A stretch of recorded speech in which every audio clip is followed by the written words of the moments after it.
칫, 엄마 아빠는 내 마음도 모르면서. 알다가도 모를 아이 마음.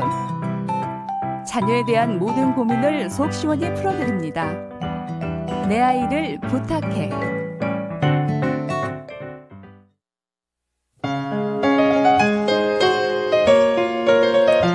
안녕하세요. 저는 30개월이 된 딸아이를 키우는 부모입니다.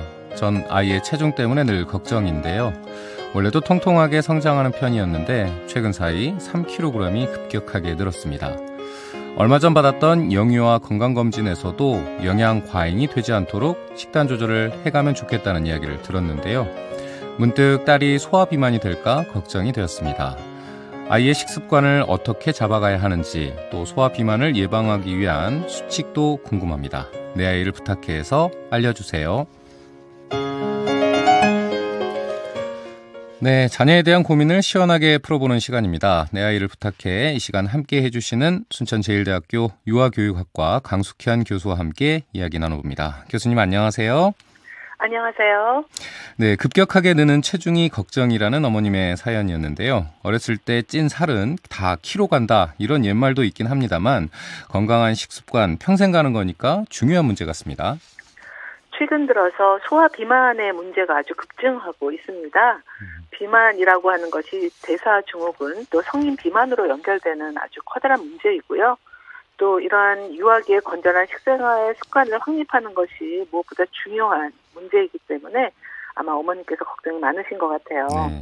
영유아부터 학년 정기까지 평생에 걸쳐서 굉장히 빠른 성장 속도를 보이거든요. 또 연령에 따라서도 아주 굉장히 독특한 그런 형태도 보여줍니다. 영양 부족이나 불균형의 경우도 문제가 되고요. 또 과잉한 경우에도 문제가 되겠죠.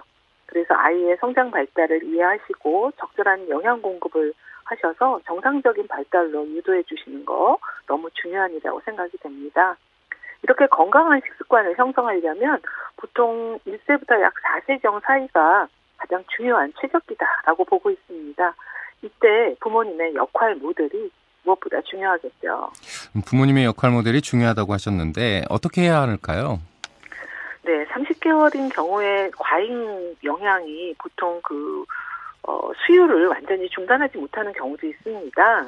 그냥 귀여워서 내버려 두시기도 하고요. 아이가 또 우유를 좋아하니까 그냥 두기도 하는데 이런 우유병 수유는 완전히 중단해 주시고 아이가 먹는 기능을 충분히 배울 수 있는 기회를 주셔야 돼요. 그래서 규칙적인 식사 시간을 마련하셔서 함께 식사하는 것, 그리고 그 식사 시간에는요 적절한 칼로리, 영양소를 공급해야겠죠. 보통 우리 하루 3식 그리고 2회의 간식이 아이의 식욕을 만족시킬 수 있는 가장 좋은 방법입니다. 근데 만약에 아이가 편식을 하고 있다거나 또 고른 영양 섭취가 안 되고 있다면 비타민제 같은 그런 보충제도 권할 수 있을 것 같습니다. 적절한 시기가 되면 수유를 끊고 이후에 이유식에 들어가고 또 골고루 먹는 식습관을 들여야 한다는 건데 영유아의 경우 특히 주의해야 할 부분이 있다면서요? 네, 영아들의 경우에는요. 특히나 2세 미만의 영아들에게 소금과 설탕의 섭취는 제한하셔야 됩니다. 그리고 또 철 결핍성 빈혈을 예방하기 위해서는 철분이 풍부한 고기나 생선, 가금류 같은 거 섭취하게 해줘야 되거든요. 그리고 너무나도 잘 아시겠지만 풍부한 과일이나 야채, 주스 함께 섭취해서 비타민 C를 흡수할 수 있도록 해야 될 것 같아요. 그런데 이제 우유를 좋아한다고 해서 우유를 너무 많이 먹이게 하는 것보다는요. 생우유 같은 경우에는 하루 480ml 이상은 넘지 않도록 해주는 게 좋을 것 같고요. 또 이때 아이들이 이제 막 여러 가지 먹는 대한 경험이 확대되면서 이거저거 막 먹어보려고 하거든요. 그런데 사례가 들릴 위험이 있는 그런 땅콩이라든가 또 포도라든가 또 씨앗류 또 말린 그런 건포도 이런 것들이 좀 금지되어야 되겠다라는 말씀을 드리고 싶고요. 또 2세 이후로는 고지방 섭취를 점차 줄여가도록 해야 됩니다. 그래서 전체 칼로리 섭취의 30%를 넘지 않도록 지방 섭취를 조금 더 제한해 주시는 것 이런 것이 좋겠고 너무나도 잘 아시듯이 지방 대신 곡류나 야채 또 과일, 저지방 유제품 이런 것들을 주는 것이 좋겠습니다. 오늘 사연의 아이는 이제 30개월이 됐다고 했는데 이 시기부터는 특히 과체중 예방이 중요하다고요? 그렇습니다. 6개월에서요, 약 5세 사이에 과체중이 굉장히 중요한 문제가 되고 있습니다. 왜 그런가 하면은 비만세포의 수와 크기가 모두 증가하는 시기가 이때입니다. 그래서 체질량 지수 85, 100분위 이상을 우리가 과체중이라고 하거든요. 그래서 과체중의 증상을 보이는 아이들이 대다수예요. 이것이 이제 나중에 비만으로 연결되게 되는 경우가 생기죠. 그래서 이제 주의를 해야 되는데, 이러한 과체중인 경우에는요, 소아당뇨를 일으키거나 또 아주 어린아이지만 고혈압, 고지혈증과 같은 합병증이 발생하기도 합니다. 그래서 정기적인 진찰하셔야 되고요. 건강한 식사, 그리고 지나치지 않은 간식, 이런 그 식사 관리 교육이 필요합니다. 이 사연 속 어머니께서는 30개월의 자녀의 체중이 급하게 늘어났다고 하셨는데 지금부터라도 관리를 좀 꼼꼼히 해 가야겠습니다. 식사 관리가 그만큼 중요한데 어떻게 좀 시도를 해봐야 할까요? 체중을 줄이는 것도 중요한데요. 부적절한 식습관, 그리고 생활 양식을 잡아주는 것이 무엇보다 중요할 것 같아요. 만약에 지금 초고도 비만의 그 진단을 받으셨다면 식사나 운동 상담까지도 개별적으로 시행을 해주셔야 하고요. 혹시 합병증이 유발되어 있지 않은가도 봐주셔야 돼요. 일단은 칼로리를 줄여 가셔야 합니다.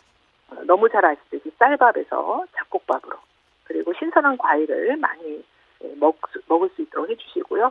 고지방, 고탄수화물 식품을 좀 제한해야 되겠죠.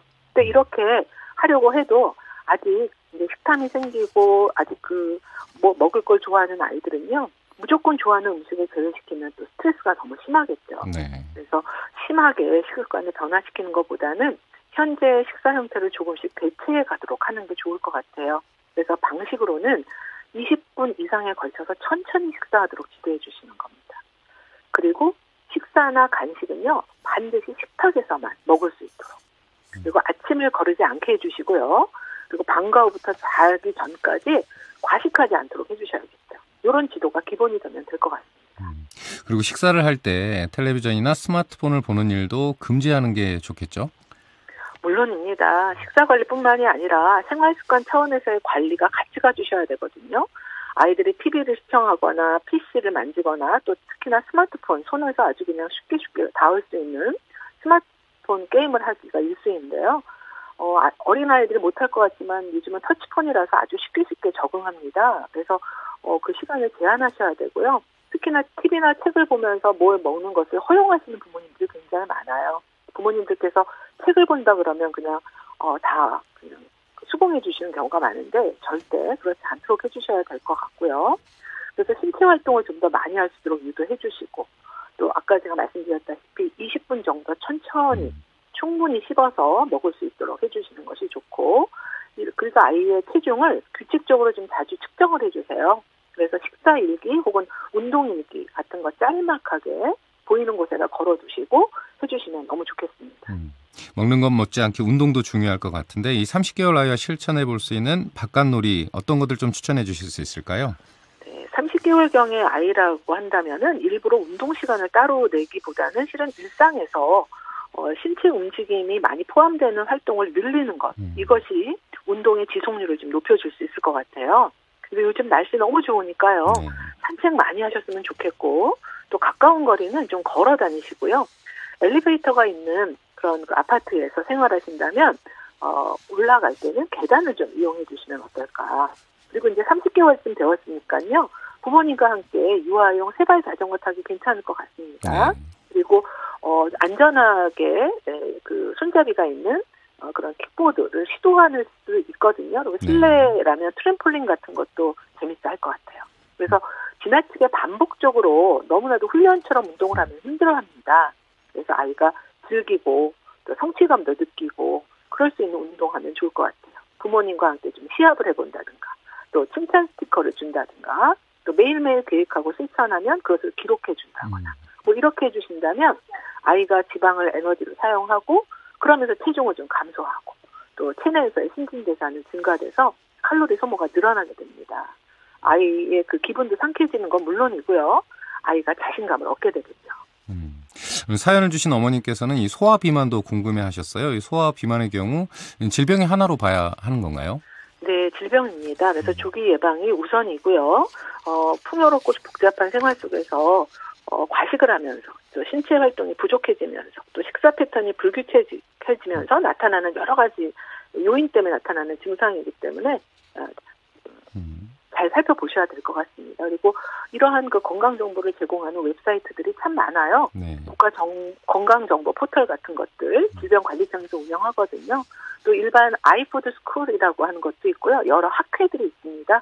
그런 자료들 참고하시면 좋겠습니다. 건강한 아이를 키우는 것 모두 부모님들의 바람일 텐데 건강이 우리 식탁에서부터 출발한다는 것을 꼭 기억해 두는 게 좋겠습니다. 그렇습니다. 소화 비만은 생활 습관과 너무나도 밀접한 관련이 있어요. 그리고 저절로 좋아질 수가 없습니다. 게다가 성인기의 비만으로 반드시 이어집니다. 그렇기 때문에 지도를 어릴 때부터 해주셔야 되고요. 관심 가지시고 아이를 지켜보셔야 됩니다. 그런데 이때 아이들은요.